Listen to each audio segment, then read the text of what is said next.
আসলে কি আমি জন্মের পর থেকেই আমাদের সাবেক সরকারকে দেখেছি, তো সবকিছু মিলে আওয়ামী লীগ সরকারকেই দেখেছি এবং কি উনারা পার্সোনালি ডক্টর মোহাম্মদ ইউনূসকে পছন্দ করতেন না, তো উনার ভালো দিকগুলো কিন্তু এতদিন প্রকাশ করেনি নাই।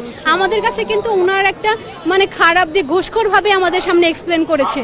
তো এখন আমি যেটা বুঝতে পারছি যে উনি খুব সুইট একটা মানুষ, উনি প্রকৃতপক্ষেই যেমন উনার বিহেভিয়ার বা সব কিছু সাধারণ।